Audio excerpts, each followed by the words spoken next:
Yes, I'm back with part 7 of the Les Paul Junior style guitar build. My goodness, it's been a while.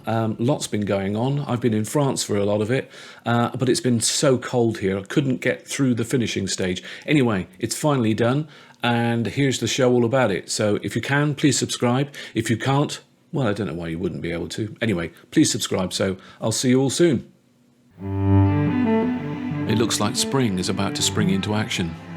The flowers are coming out, the buds are budding, and at last there appears to be something going on in the workshop. Let's go and see what that is, shall we? Welcome back to the workshop. It's still pretty cold here in the UK, but it's not so cold that we can't make some progress. And the next thing we really need to do is to connect a pickup cavity to the control cavity on the back of the guitar. And the way we do that is we drill a hole diagonally through from the pickup cavity through to the control cavity. It may sound simple, but of course there's an angle problem here. We need to get in here without damaging the edge of the pickup cavity, and we need the drill to appear in a decent place here in the control cavity so that we can run a wire through. And the way we'll do that is by using a drill. This ridiculous thing, it's a very, very long drill bit, but it's the only way we're going to do this, and we have to do this very carefully whilst protecting the pickup cavity. So let's see how we do. Absolutely key to this process is this strip of metal, which I'm just going to put down the side of the pickup cavity to protect it, like that. And then take the drill. I've actually drawn a line that I can follow, which follows from the pickup cavity to where I know the edge of the control cavity is, and I'm just going to drill fast and carefully.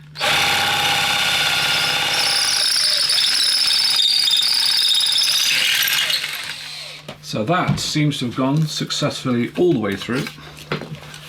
Yep, there it is, it's come through.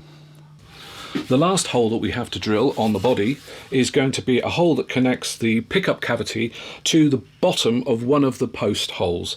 That way we can run a little wire through from the pickup cavity to the bottom of the post hole to earth the bridge. If we don't earth the bridge, we're going to get all sorts of hum and buzz problems. So let's do that.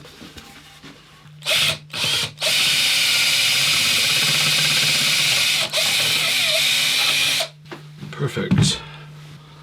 So here's something you may have noticed. There's now an access port here to be able to get to the truss rod. I actually made a hole through here and then used a round nose file just to open that up. I did it off camera. I apologise for that. So if you're watching it going, did you see when he did that? I know, I didn't see that. That's the reason.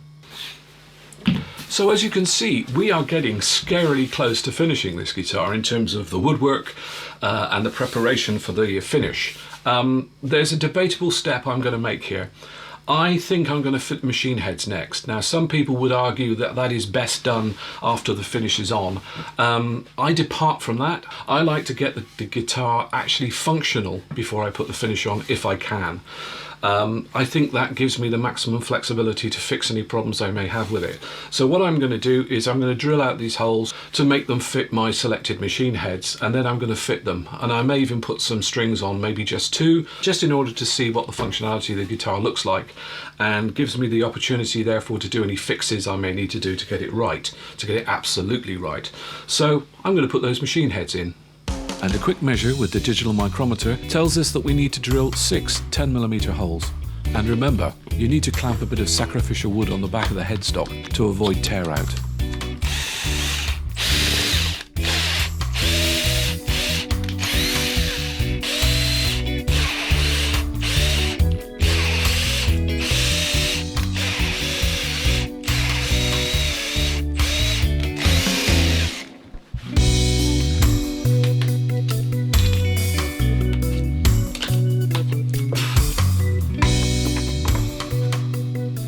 I really like these machine heads. They're tiny, but they're really solidly built. So let's get them in, see what they look like. Of course, I'm gonna get them all in the wrong place.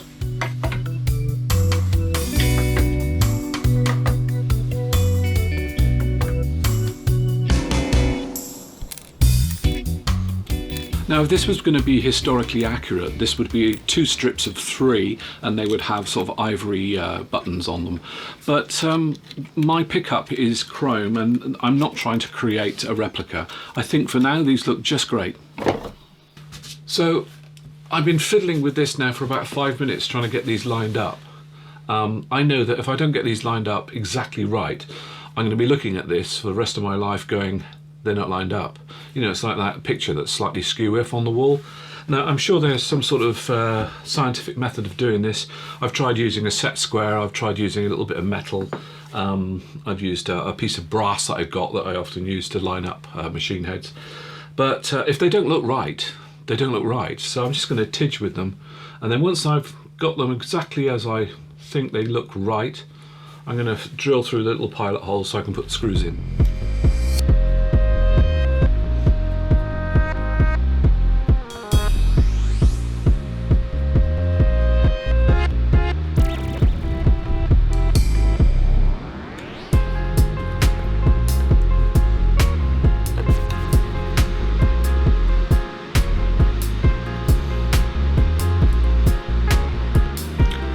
So now I've got the strings on, it's possible for me to line up the pickup and get it in the right place and mark the screw holes.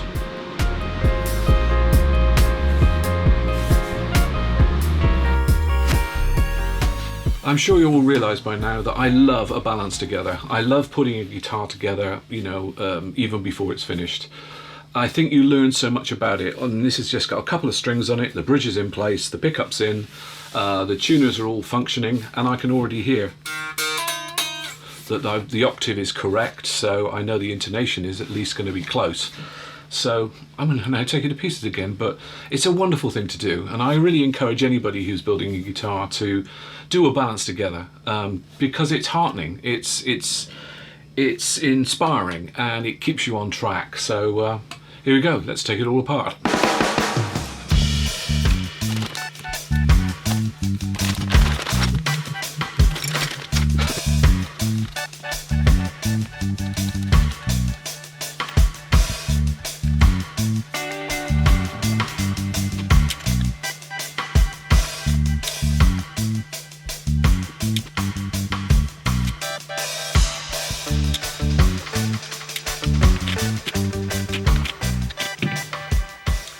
So once all the hardware is off, we're into the final phase. Now the final phase begins with, we've got to sand this guitar properly. We've got to go over it with our fingertips until we're absolutely happy it's the guitar that we want, that we're finally settled on that shape.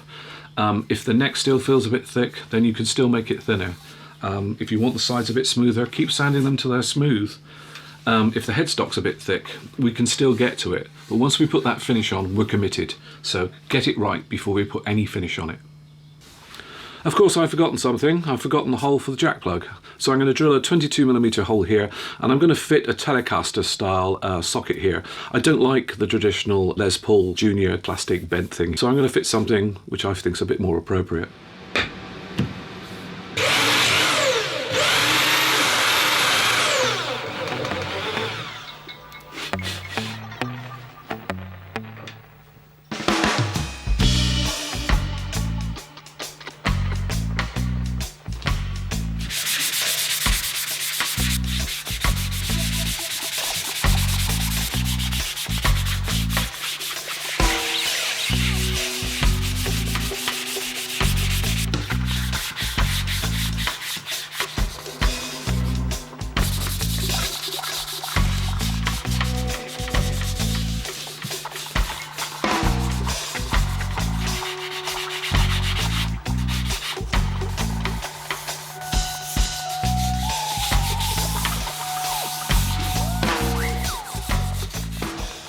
Now I think I can sand forever, but I think it's time to stop now and start thinking about getting a coat of something on here.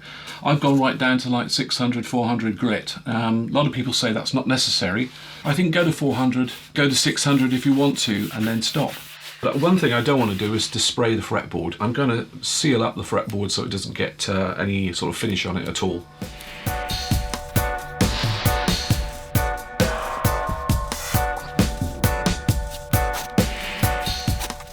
What I'm about to do is going to seem a bit nuts. I'm going to busk this, and the first thing I want to do is to put on a layer of something like tobacco brown near the top of the headstock, because I want it to get darker towards the headstock.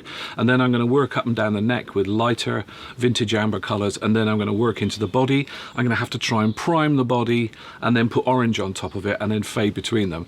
I'm not sure I can mask all this off apart from the fretboard, so I'm just going to busk it, and if I get it wrong I can always take it all off again and start again, but I'm going to try not to do that. So here we go. So far I haven't been asked why I use rattle cans rather than a compressor and mixed up nitrocellulose paints, and the simple answer to that question that nobody has asked me is I prefer the cans. They work very well for small quantities that you use. I don't really work at industrial levels, so I don't really feel the need for industrial level spraying.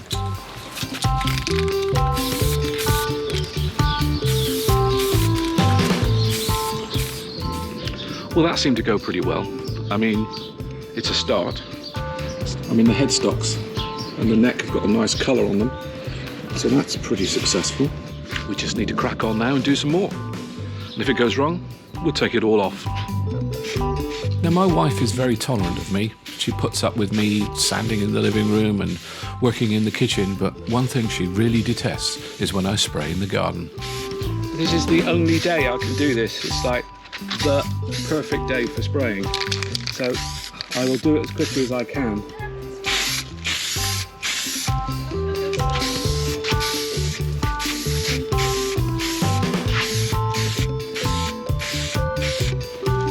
I hate finishing. So as you can see, I've managed to get on a layer of grey primer. I'm going to sand that back and get it nice and flat before I put some orange on it.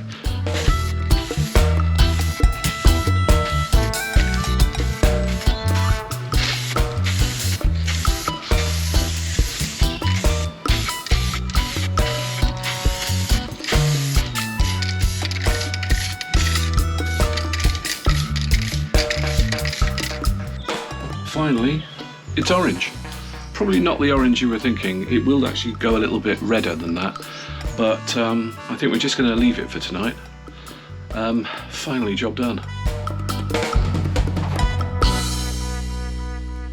Guitar making is a complete mixture of sort of woodwork and metalwork and electronics, and you know, it's a mishmash of skills.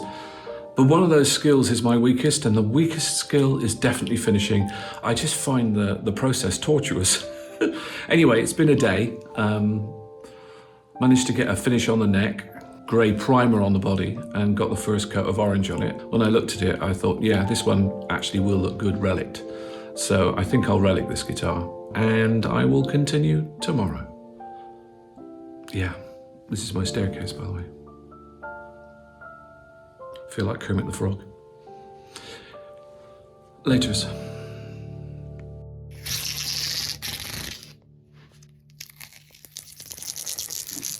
So the spraying is finished. It all went quite well, actually. As always, I modified it as I went along. I finished the neck so that it was sort of like a tobacco-y, vintage ambery mahogany look. And then I sprayed over it very, very, very lightly, like just a single coat, so that I could sand through it very easily. And it's just left little remnants of the orange here. I've left the headstock mahogany, and what I'm planning to do next is to put a logo on the top there so that I can put some clear coats on top of it and seal it. So let's get on with that. Now, I get my logos made by a company called Rothko & Frost. I think they might sub it out to a company in Germany to do, because this work is really beautifully done. They're one of the few people I know who can take a Photoshop design and print gold from it. They also turn out incredibly thin, which makes putting a finish over the top really much easier. I've seen some really bad decals. They look really cheap. They are really cheap. They're really bad. They're sometimes even peel off self-adhesive ones, and they're really thick. You really don't want to get involved with those. These are expensive, but I can squeeze about 35 of these on a sheet, and this is my last 4.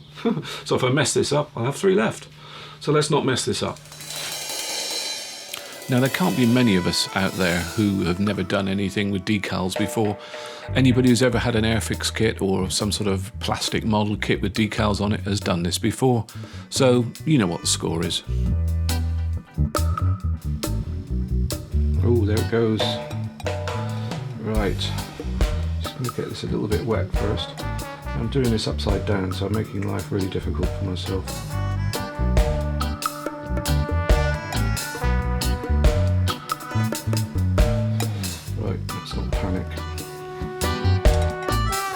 I'm a tidger. I just can't leave it alone. I'll get it right and then I'll knock it up and then I'll go back to it again. I should just leave it. That's it.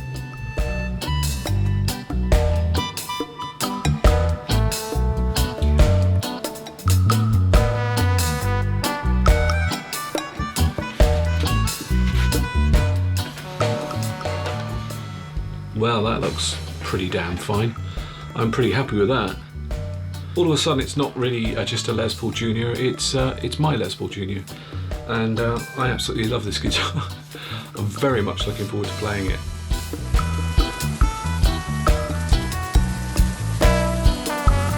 Without further ado, here it is. This is the final sort of look for the body of the guitar and the neck. So it's slightly worn at the back, or very worn at the back. And it's got my logo on the headstock, all looking lovely, and I'm really pleased with this. As usual, I went through all sorts of pain doing it, lots of self-doubt and regret, angst, anger, and then 2 weeks of waiting, because you can't really do much with nitrocellulose unless you leave it for 2 weeks, because it's just too soft. And I'm doing this at completely the wrong time of year. You should be doing this when you can do it outside and in the sunlight, and it goes off in a couple of days and you can sort of get on with it. But it's freezing cold outside still, so it won't set, which is a real annoyance. Anyway, it's all done, and I am going to slightly relic this guitar. I think with the worn sort of look on the back, it would be silly if it didn't have some sort of minor marking and dinking on the front. So I am going to sort of scrap it up a bit, and I know many of you hate that, and I'm sorry, but it's actually appropriate for what I'm doing. So I'm going to do that, and I think it's going to give it a sort of retro look, which is what you really want from a retro guitar. I mean, this is not a modern design, this is a retro design. So let's make it look retro. So this is the template for the scratch plate. I just want you to remember that there is going to be a scratch plate on here, and that this scratch plate will cover certain areas of the top of the guitar, so we don't need to worry about relicking them, because it's going to be covered up. So it's just to be mindful of that area. So my first level patina is always put on with this hammer, and what I do is I flop it backwards and forwards like this, and I rub it around across the top of the guitar like that, creating little tiny indents. I think it looks like it's been used over a long period of time and just received lots and lots of little tiny insignificant dents. When the light catches it, it kind of looks cool. So I'm going to do that first. Here goes nothing. As I say, I'm not going to go nuts with this.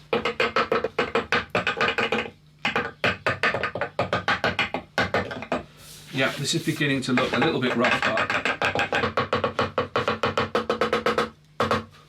Just check where I'm going with this. Yeah, here I can see it, down the edge. You can probably see there's slight yellow blooming on the edges, which is due to the fact that I actually gave a spray of vintage amber over the top of the final colour.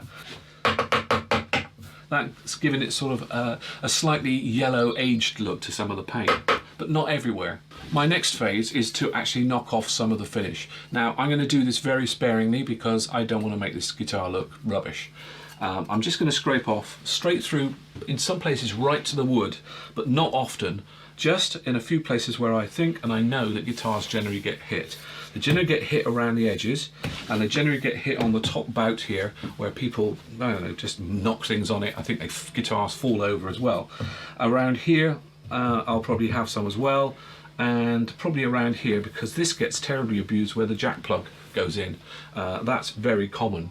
So I'm just going to get this, and I'm just going to knock it in a few places, and I'm going to scrape off quite a bit here. Yeah, just a little bit there, a bit here, And in places I might go quite deep into the guitar. Yep. And here, and particularly around here.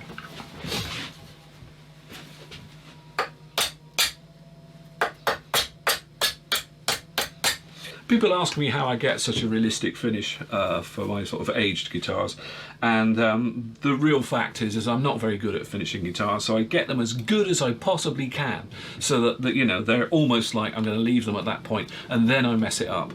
I think if you approach finishing a guitar knowing you're going to mess it up afterwards, what you tend to do is hold back and go with all sorts of finishing errors which actually show through the damage. So if you go for the absolute best finish you can, then mess it up, you're more likely to get a really satisfying finish. So I'm not going to go too far with this. A little bit here, a little bit here. I'm going to have to do this all again on the back and the sides, of course. So I think this is as much as we want. I don't want it to look abused and neglected. Okay, I think that's enough. Just around the edges. I might do something just across here which is a little bit more significant. I'm going to work on this and bring it into the guitar a little bit deeper. I think it's unrealistic for a guitar to go through 50 years without some form of damage. I'm going to take that right around the corner. Now that's gone right through to the wood. Right the way through to the wood.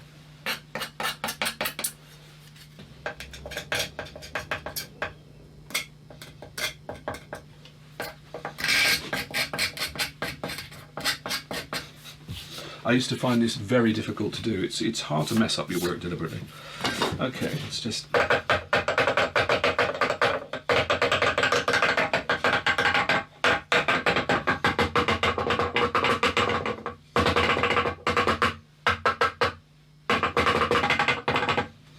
Now this will have buckle rash on it. Yeah, sometimes you can actually get it to... Yeah, it's going to be about there. So the rash will be about here. This scraper is quite useful because it's got a rounded end, so I can actually do a wider, that's more realistic, a wider scrape. I didn't like the straightness and the sort of thinness of some of the first scratches I did, and it would be wider.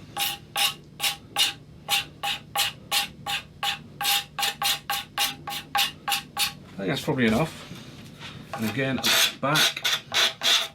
More significant. Down here, particularly around the jack socket, they get really messed up. So I'm just going to... Can you imagine people missing it for 50 years in the dark? Fag in the other hand, of course, and getting it all wrong. So this would be fitted with lots of tiny mismarks.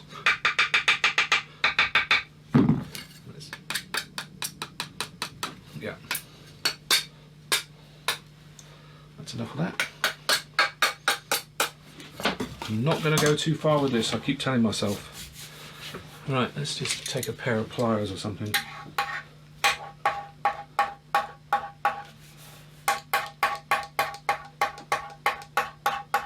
And do lots of that.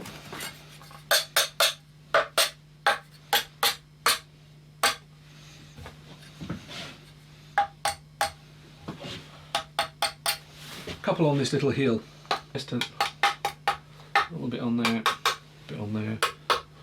I was a bit worried then because I'd actually left the hammer on the bench and accidentally put the guitar on top of it, and I thought, oh my god, I've damaged it. Who cares?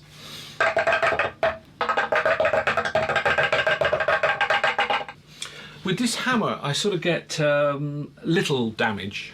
And it's easier to control because I'm not committing to great big thwack marks. We're not trying to make Rory Gallagher's guitar here, we're trying to make something that looks a bit old. So,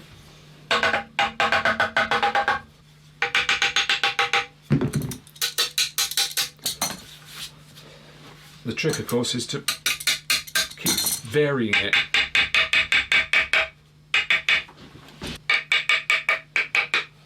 Honestly. These are bound to get knocked, aren't they? As is that. Bound to get knocked. Whatever I do, what I try to do is stay away from the neck. I don't like to mess up the neck unless I can really avoid it, you know. If you mess up the neck too much, you actually make the guitar difficult to play, which is not the point of the game. So all I'm going to do is just going to scuff up the neck and the headstock just a little bit. You know, a few scratches on the side, knock a bit off the corners, and the corners are always going to get chopped off, aren't they? Yeah, and that will do. A little bit around the neck joint. I'm not going to touch this at all. If I touch that, I'll feel it. So that's enough of that. And then anything that feels like it might be exposed enough to take a knock. I think that's enough. Okay, now we've knocked off, I think, as much as we need to. I don't want to mess up the headstock too much. I think that will be protected by the tuners. So I'm going to stop there. And the next thing I'm going to do is I'm just going to rub something into this to try and darken this down, because this is all freshly exposed primer and wood. So let's knock that a bit back with a bit of colour. This stuff is good. It's basically a furniture restorer designed just to cover up scratches. It used to be called Top's Scratch Remover, and you can see that as I put it on, it makes these little dents much darker, and the bits of exposed primer go grey. It stops them looking sort of off-white. And on the top here, I'm just going to rub it across the entire guitar so that it finishes even. It actually enhances the orange as well, which is nice. Yeah. I'm just going to put a little bit in here. On the top here, there are just a few little flakes where it goes right the way through to the grey underneath. And if I put it in there, I'm just going to put some dots on there, just rub it on. This stuff, I don't know what it is. I don't know what it's made of. It's probably made of, I don't know, frogs and ground up kittens or something. But it's it just does it. I mean, it makes stuff look old. It enhances the orangeness. I wouldn't want to put this on blue or anything, it'll just go green. But there's obviously quite a lot of yellow in it of some description. It seems to clean the guitar, and it smells very nice too. And it has a sort of antique-y look to it.